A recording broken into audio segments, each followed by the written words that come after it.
Mais je vais demander à Hervé Lebras, d'ailleurs la transition est toute faite finalement, parce que le démographe que vous êtes a travaillé précisément sur les traditions familiales, religieuses, sur les structures familiales françaises, et ce qu'on perçoit sous votre lunette, c'est la grande diversité finalement des Français, à tel point qu'on s'interroge finalement aujourd'hui, savoir s'il est pertinent encore d'avoir des politiques publiques totalement centralisées, globalisantes, quasi uniques, qui s'appliqueraient à précisément un terrain qui lui est beaucoup plus divers qu'on ne le pense. Oui, on peut être surpris que justement après cette très longue marche vers l'unification du pays, parlez bien près du micro, Hervé. Qu'après cette très longue marche vers l'unification du pays que Jean-Noël vient de décrire, il y a encore une telle diversité.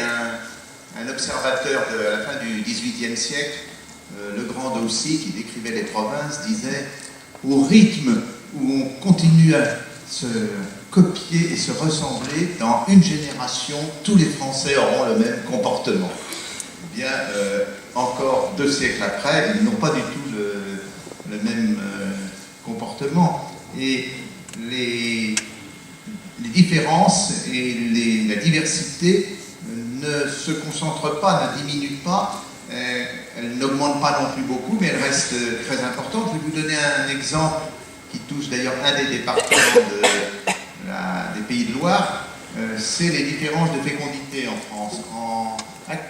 Dans les derniers chiffres de l'INSEE, donc qui remontent à l'année dernière, le département de la Mayenne a une fécondité en moyenne de 2,3 enfants. On va 200 km au sud, dans la Haute-Vienne, on est à 1,7 enfants. C'est l'écart qui est entre la France et l'Allemagne. Donc, alors, quelle est la raison de cet écart? Je ne vais bien sûr pas de la même manière que les 5 minutes de Jean-Noël ont été difficiles. Je ne vais pas pouvoir m'étendre là-dessus, mais c'est pas du tout. Ce que je peux dire, c'est que ce n'est pas une différence qui est indépendante de beaucoup d'autres différences. On peut montrer qu'elle a une histoire très ancienne, une histoire qui se développe d'ailleurs, qui n'est pas du tout non plus figée, et qu'à côté de cette différence, par exemple justement de la fécondité, vous avez dans la plupart des comportements des Français des différences stables et des différences qui sont articulées les unes aux autres, qui donc ne peuvent pas tenir pour des résidus du passé, ni pour des sortes de hasards qu'on pourrait relativement maîtriser, ou comme le grand Daucy, dont on penserait qu'il disparaîtrait assez rapidement. Et du coup, la question qui se pose, surtout dans un monde où justement il faut faire preuve d'initiative, c'est pourquoi au fond on est soumis aux mêmes règlements, à ces mêmes 400 000 normes qui s'appliquent dans tout le territoire.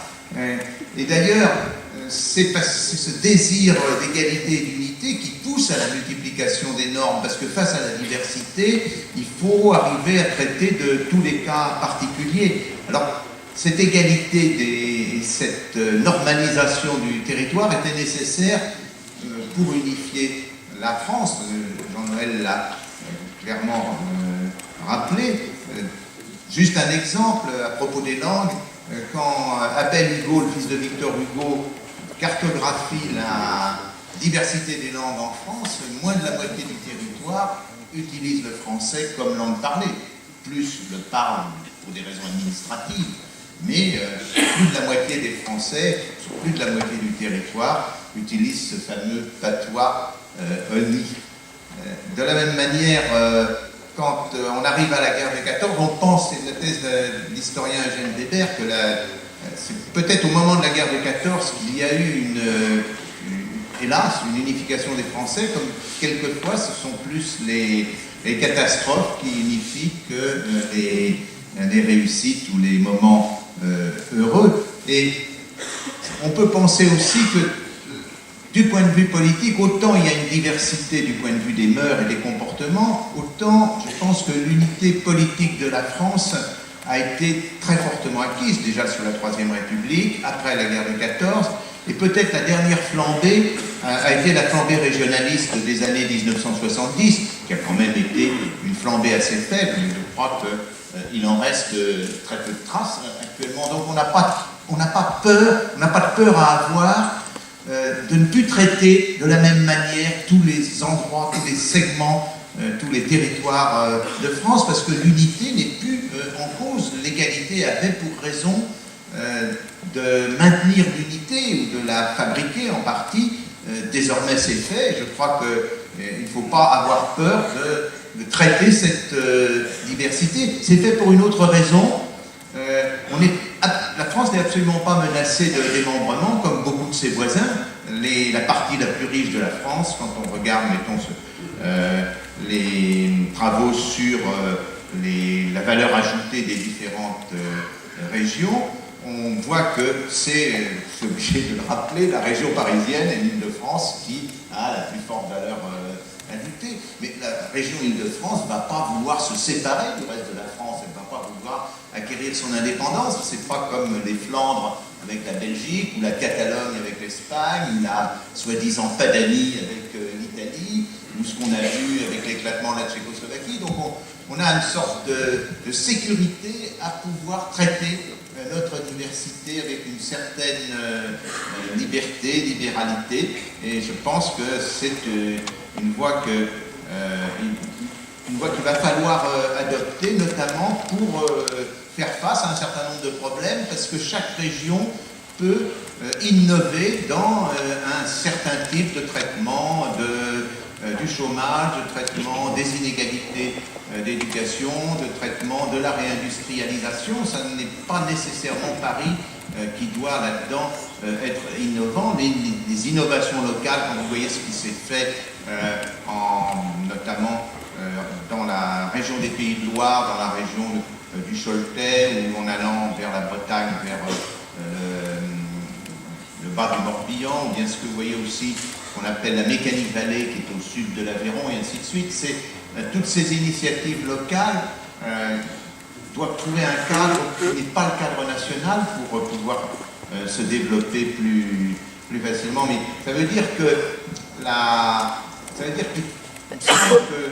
bien sûr, il y a eu une décentralisation, mais ça a été une décentralisation qui est, si l'on peut dire, très linéaire, où chaque tâche est décentralisée, mais elle doit rester dans son créneau, alors que je pense que la décentralisation à venir serait une liberté de chaque région pour arbitrer dans son budget entre un certain nombre de domaines.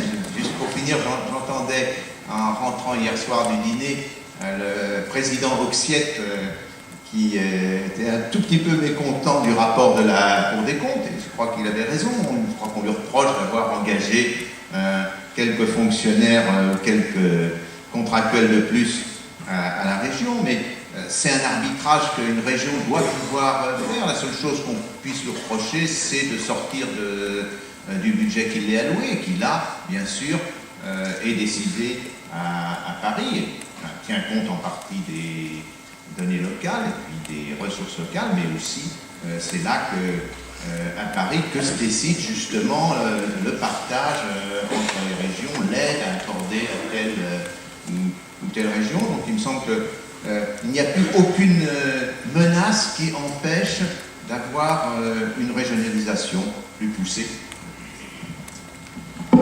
Merci Hervé Lebras.